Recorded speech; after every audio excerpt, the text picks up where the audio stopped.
Joyeuse Pâques tout le monde. I'm expanding my French. I hope that was all right.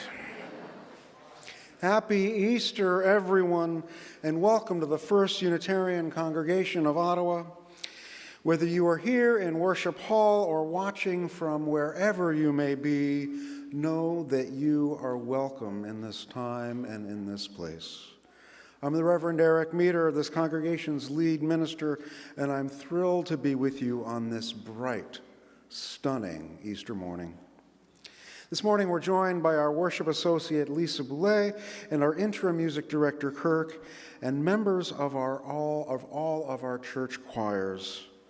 I counted 28, the most singers I had ever seen on this stage before. We are in for something this morning. So without further ado, let us sing together. Please rise as you are willing and able as we begin with singing Morning Has Come, number 1000, the first hymn in our teal hymnal.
Good morning, everyone. Happy Easter. Once again, welcome to the First Unitarian Congregation of Ottawa. My name is Lisa, and I'm delighted to be your worship associate this morning. Whether you are taking part in this worship celebration from your home or wherever else you may be, wherever you may log on, you are welcome here. We acknowledge that our FirstU campus is located on traditional, unsurrendered, and unceded Algonquin Anishinaabe territory, and that the work of reconciliation is the responsibility of our congregation and all Canadians. Our goal is to educate ourselves and to all those who have willingness to understand, to be of service to those at risk, and to advocate for justice. Do take care and take advantage of online opportunities at FirstU to stay in touch during this protracted pandemic. If you are new to FirstU and would like to learn more about us, please contact us through our email at welcome@firstunitarianottawa.ca. And if you are right here in Worship Hall with us this morning and would like more information about FirstU, it is available at the welcome table at the back of the pews. And now here's Casey from our board to highlight our announcements for today. Casey?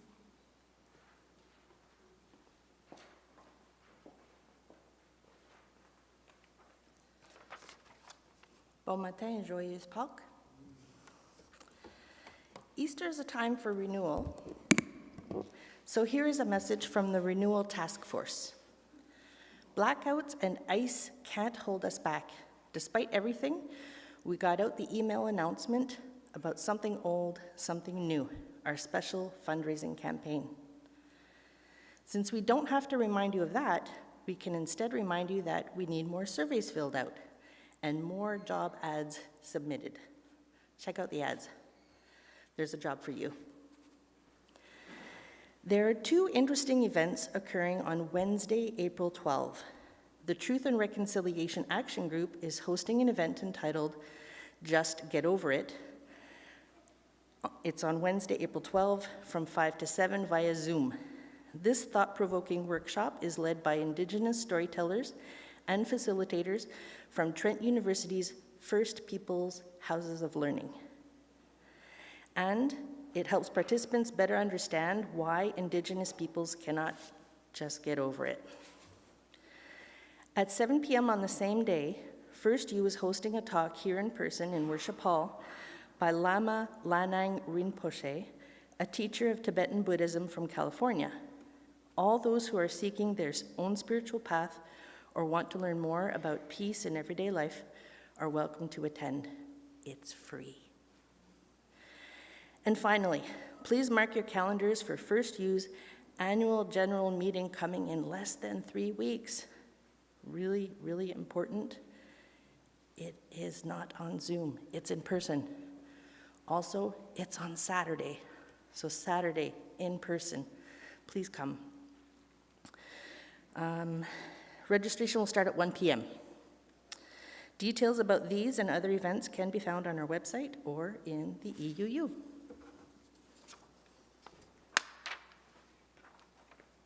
Donna?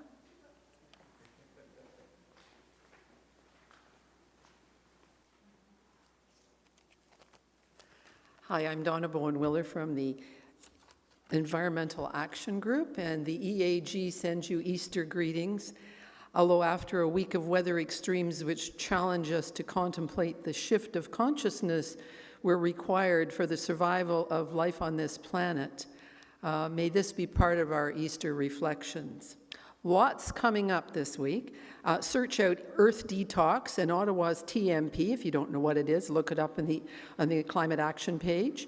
And as we mark National Pet Day on Tuesday, hope you pet parents appreciated some of the hints to reduce your environmental paw print for the last few weeks. Two big things as we draw closer to Earth Day on the 22nd of April. Don't miss Earth Speaks on Tuesday the 18th. It was up on the screen there. Keoki White Duck, a Jashki's food and climate educator, brings this Just Grow With It. There's info in the EUU, on the Climate Action page, on the Earth Speaks page, and in several other places, so do join us for that. And don't forget your Ajaski greens in the volunteer lounge, and I have found not a plastic bag, but my silicone bag, so that I can remember to take them home with me. Consider also the option of spending Earth Day itself in Montreal. Mike is looking for allies to join him and others from the Ottawa-Gatineau contingent to travel to Montreal for a mega climate protest, followed by a fun fair, festive, fun, and family-friendly. So contact Mike for more information, and there'll be more Earth Day activities next week. So thanks a lot.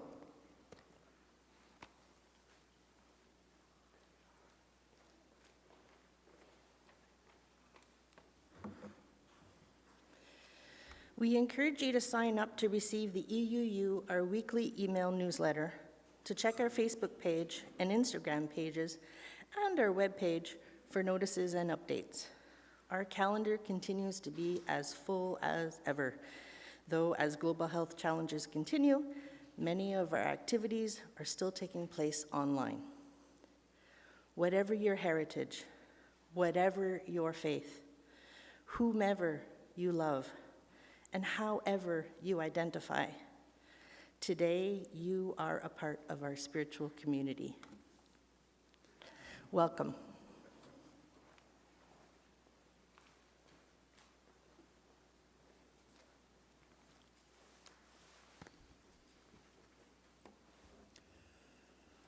Singers Kirk, Casey, Lisa, thank you.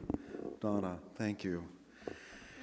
To begin our morning's reflection on hope in springtime or at any time in our life, we light our chalice this morning to these words of Dillman Baker Sorrells. For holy days on which we recall the old stories, we light the flame. For Passover, which reminds us of the courage and strength of those seeking freedom in the past, we light the flame. For Easter, which reminds us that love is our greatest challenge, we light the flame. For the opportunity to be together as a community, to remember the past, to plan for our future, to be alive in our present, we do this.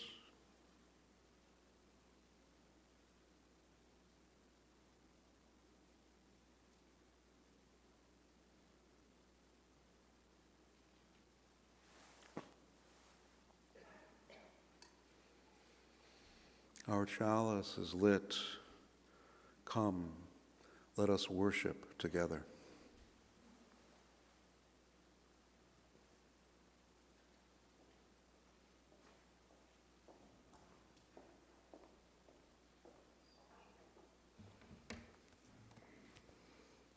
Our centering words this morning is the poem Hope by Jennifer Pratt Walter. See how the winds have shaped her hands to hold hope. So tenuous it trembles, like a hummingbird's heart. She gently carries hope to the nest in the midst of the maelstrom and tilts it into the bowl of tiny feathers and mosses. Hope is so hard to cup. She might need your help when it seeps through the cracks of her fingers. Place your hands like this around hers. Together it can be done. When it hatches, when the nest is no more, watch the wind pick up hope and lay it softly into the welcoming of upraised palms.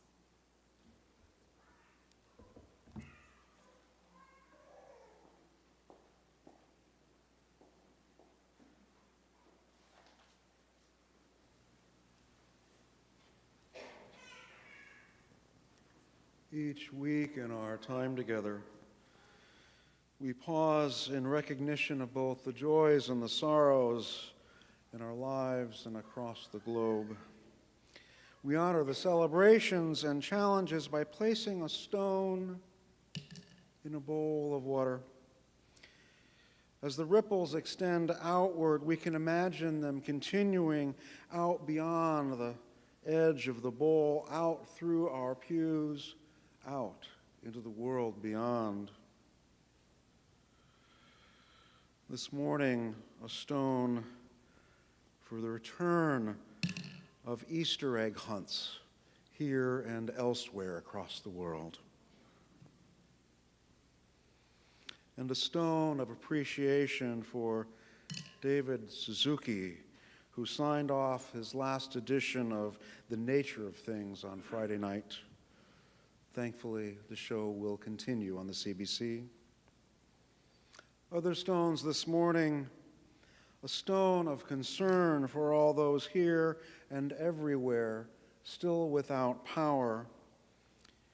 May they know the help of family and friends and have warm blankets. And a stone of appreciation for all the hydro workers who put in all the effort and hours to get everyone connected once again. And their work continues. And a stone of sorrow this morning, a stone of comfort extended as our own Elizabeth B. is institutionalized after a series of health challenges, including COVID. We wish her a continuing, full, and speedy recovery. And a stone for all that remains in the silent sanctuary of our hearts. A caring card for Elizabeth is the back of our hall at the caring table. Even if you don't know her, signing a caring card for her is a way to show that this congregation supports and recognizes those who have given so much to this community and beyond. I invite each of you now into a time of stillness and reflection, after which Kirk will lead us in singing once more, O Day of Light and Gladness, which you'll find as number 270 in our gray hymnal. But first, a lingering moment of stillness on this beautiful day.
Our reading this morning is by Joy Croft, Why Easter Matters.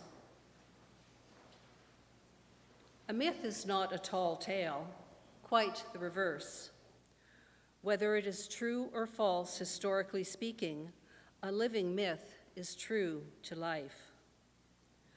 The story of Jesus has lasted because it proved true to life after human life. Daily, ordinary people show extraordinary courage, grasped by some vision of a better life, a better world. They declare it and live by it, although bystanders insist the time is wrong, the idea is nonsense, or worse. Although there is no guarantee of a happy ending, too often there is no happy ending. Who has not cherished a dream that would not come true?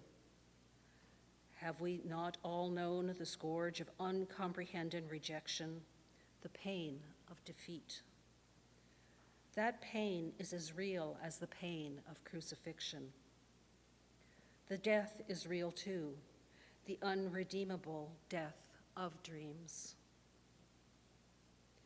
Yet there is hope beyond the grave and meaning to the suffering. New visions can rise from the ashes, wiser and more compassionate ones.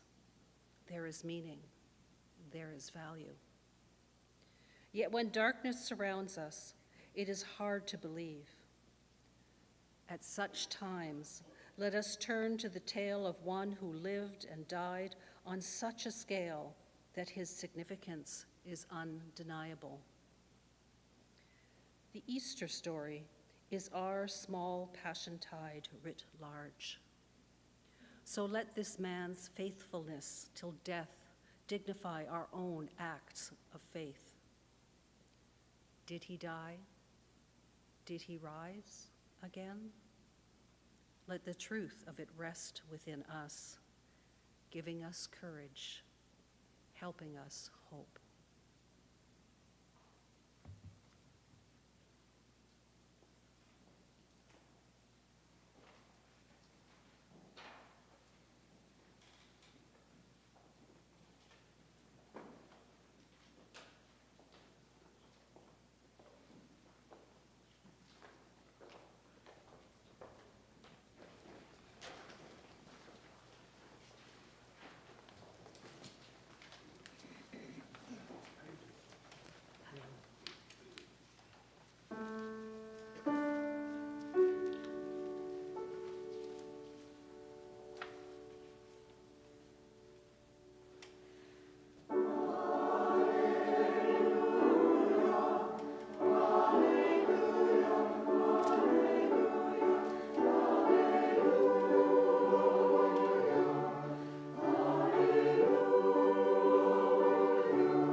Choir, Kirk, thank you. Hallelujah. That's what my wife Ann and I said waking up to a home restorative power on Friday. It feels a bit much to use that word for it now, 2 days later. But the Alleluia was very real to us then. It didn't feel at all over the top. Like many in the city and further east, well into Quebec to Montreal, we lost power at our house on Wednesday afternoon. Thankfully, we had plenty of candles and flashlights handy, although I realized that we didn't have as much camp stove fuel as I had thought. Trees beyond count lost branches. I'm looking at one just there. Others toppled completely. Looking out our window later that night, it was startling to see the night sky, cloudy as it was, darker than usual, closer to what it would have been before electric lights became the norm. One couple we talked to in the last several days who had also lost power and live a few flights up in a condo said they had simply turned their chairs away from the television and toward their windows. There is wisdom in going where the view takes you. Hope becomes a more concrete thing when you find yourself checking the Hydro Ottawa app every half hour to see the red dot that signifies the location of your powerless home, looking to see if there's any inkling of when your electricity will be restored. So let me ask, how many of you lost power this week? I'm seeing hands, maybe not quite half. We made it though, didn't we? Of course, if you weren't here, you wouldn't be able to answer that question. Are there people here who are still without power? As the church power came back on, it would have been Thursday evening. This is a good place to charge up your cell phones. Don't tell the bookkeeper I said so. I've also been told there's a shower here too somewhere if you need it. Well, we have a few Easter eggs and colorful decorations out front at the welcome table. Easter is about the resurrection, about resurrection in general, the coming back to life. For us, it's about hope, about finding reason for our faith. Hope, yes, another of those little pesky four-letter words. In Eastern religions, hope is yet another illusion that keeps us from seeing the world as it is. In Western religions, hope is what keeps us going. And yes, I know I'm grossly generalizing on both counts, but that tension between keeping us from seeing the world as it is and what keeps us going is something we all know, I hazard to guess. For many of us, hope is many things, different things at different times and in different situations. Hope is the warmth of sunlight on early spring days. Hope is the anticipation of a hug back at home after a long day's work. Hope can keep us from recognizing that not all love or other form of attention will necessarily be returned in kind. Hope is realized when the berry tastes as good as it looks. What is hope to you today? Like the story of Jesus in the reading Lisa shared just a minute or two ago with us, hope can be rekindled in stories of old. I, for one, love the Jewish ritual of the Passover Seder, the meal during which the story is told of the Jews' escape from slavery. One of the most succinct and yet poetically powerful reflections on that story comes from Victoria Safford. I'll share it with you now. You can follow along. They had no idea where they were going when they left that night in the dark, without lights, without shoes, without bread, their children smothered against them so they would make no noise. They had no idea what they were getting into following this Moses, this wild-eyed one who claimed visions and made promises, but who, after all, could guarantee them nothing except death if they were caught. They had no idea, those slaves, what it could mean, this promise of land, their own country, and life abundant. Of freedom they knew nothing except that what they could taste by living in its opposite, slavery. And that taste became a hunger, and that hunger became insatiable till they were ravenous for freedom. And they went out then, but no one knows to this day whether they were led by Moses or by the outstretched arm of a mighty hand of something else, of something eternal, as if they would afterwards and always claim, or whether their own human hunger will make them flee that night from Pharaoh. In any case, they went into the wilderness. There they wandered for 40 years, which in those days was a lifetime.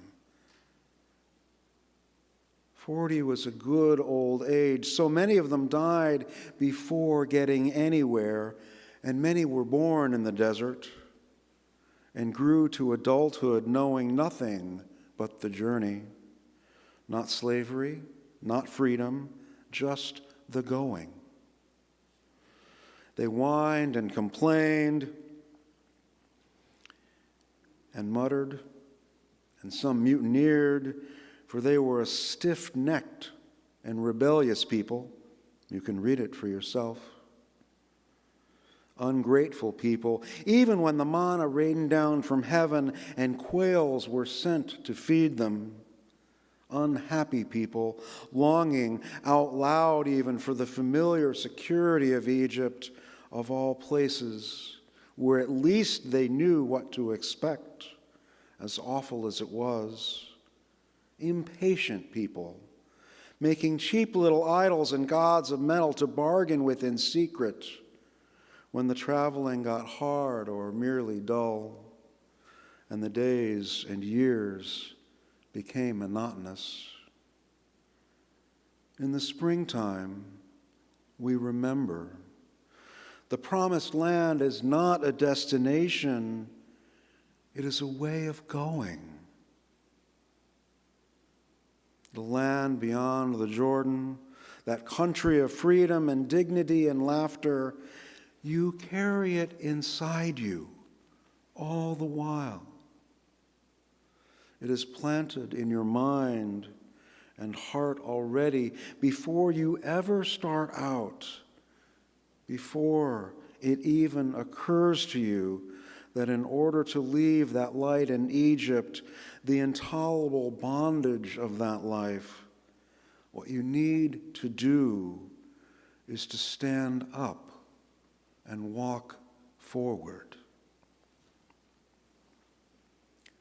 Last Wednesday night, Congregation Or Hanashama, Ottawa's Reconstructionist community, gathered in Fellowship Hall right there for their Passover observance to tell the story and eat the special foods by candlelight, because the power was out here too.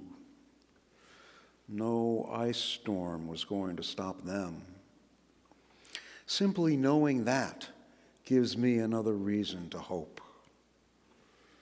Hearkening back to the reflection on Exodus, hope is the human capacity to, amid all the inevitable challenges that we will each face, to stand up, to rise, and to walk forward, to move forward in our lives.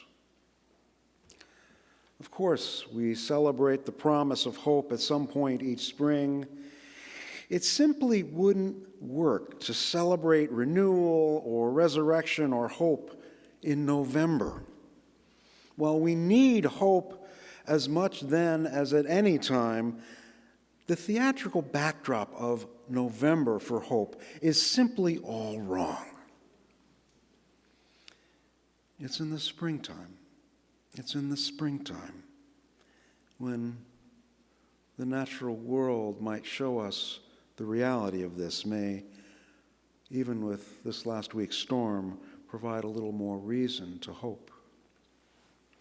I remember leading worship Easter morning during my student ministry. My supervising minister was still out recuperating from surgery for the cancer he had been diagnosed with earlier that autumn. Behind the podium in that congregation's worship hall was a white wall. It's hard to imagine now, but picture the screen blank and much larger, where the congregation had hung a pussy willow wreath that probably came close to 3 meters in diameter. And I don't know how long that willow wreath had been there. All I know is that suddenly, on Easter morning, those buds began to blossom. They had opened just a tiny bit when I first arrived early that morning, but by the start of our second worship service, the catskins, a word I learned this week when I looked it up, the catskins were noticeable from the back row, the delicate white puffs showing clearly. So much so that at the start of my sermon, I simply stepped aside and pointed with a silly grin on my face, I'm sure. The promise of a new day, a fresh start, new beauty where you didn't expect to find it. Yes, this was simply the remaining chemical energy in the willow branches being expressed, but that morning, the magic and power of life was on display, a beautiful and captivating surprise. Earlier in this talk, I asked the question, what gives you hope? Where do you find hope? We're not going to be passing the microphone around this morning, but I'd invite you to consider the question. And again, I should say, and in the hours, if not days to come, I hope you'll think about that question, where you find hope, what gives you hope, and risk sharing an answer or two with someone you trust or perhaps someone you've just begun to get to know. On Wednesday afternoon, before the power went out, at least on my block, I took our dog Bowie out for an extra walk that day. Being part husky, he loves nothing more than wintry days. We passed by a home that had a delivery out front that wasn't there during our walk on the same street that morning. A big square container, well, actually a cube of yellow and green with handles on top of garden soil, had been delivered. Never before in my life had I seen the heralding of spring until this way. I mean, we're used to robins, But here in Ottawa, I've noticed that yellow and green cubes of garden soil are just as reliable. As the rain, the frozen rain, was coming down on the bag of soil and everywhere else, it came to me that I was looking at an embodiment of hope, Ottawa style, garden soil during an ice storm. The sun is shining brightly today. The flowers won't be up for a little while yet. No pussy willow blossoms here just right now. But what a great day, if a little chilly, for an Easter egg hunt. I hope you'll take part. It is open to children of all ages, after all. Hope and joy and Easter goodies are best when they're shared. Thank you all. So may it be. Amen.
This congregation has a long history of care, vitality, and bringing people together to move the arc of justice forward. We have been able to live into our hopes and dreams because of the generosity of those within and beyond this community. Whether you are here in Worship Hall or anywhere else, you are a part of this community. To make a gift in support of the work of this congregation, you don't need to use the baskets that are now beginning to make their way among the pews. Wherever you are invited to go to our website or contact our finance manager to find out how to make a donation or to keep up with your pledge.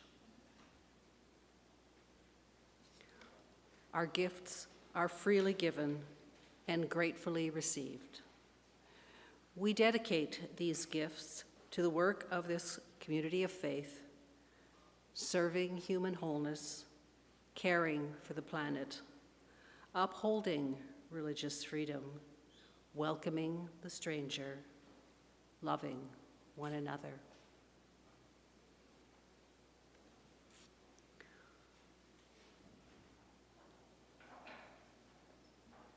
And now, please rise as you are willing and able to join us in the singing of Answering the Call of Love.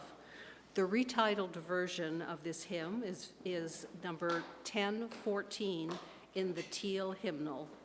The lyrics will also be projected on the screen behind me.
be seated.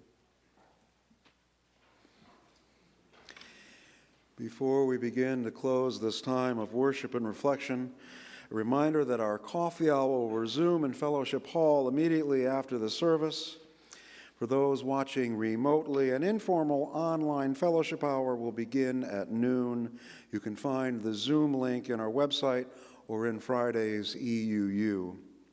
Also, leafy greens, courtesy of the good folks of Ajaski, are available for those who would like some from the grow towers in the old volunteer room out those doors. Those of you in Fellowship Hall this afternoon will notice that our coffee will be served in paper cups today. That's to make it easier for everyone to participate in the return of our traditional Easter egg hunt. As we prepare now to extinguish our chalice, let these words of Marco Bellatini's guide us forward. Go in peace, live simply, gently, at home in yourselves, act justly, speak justly. Remember the depth of your own compassion. Forget not your power in the days of your seeming powerlessness. Do not desire to be wealthier than your peers, and stint not the hand of charity. Practice forbearance. Speak the truth or speak not. Take care of yourselves as bodies, for you are a good gift. Crave peace for all the people in the world, beginning with yourselves, and go as you go with the dream of that peace alive in your heart.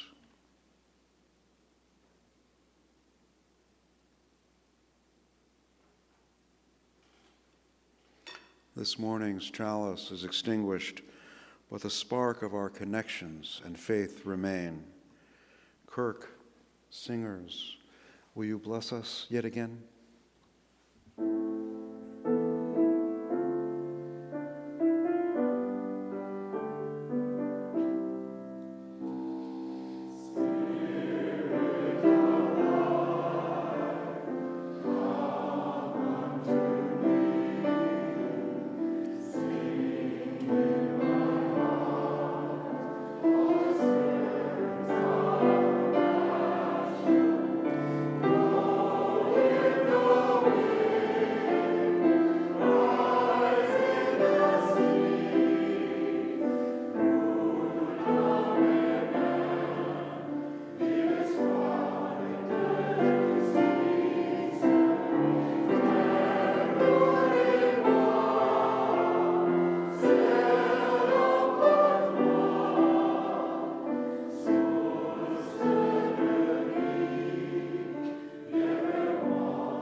We are people of both reason and heart, of both memory and hope. May we also always may we also remain a people of love, providing a place in this world for our spirit, a place that can best be called home. And as now we return to the challenge of helping the world come alive in love, go in peace, my friends. Go in peace.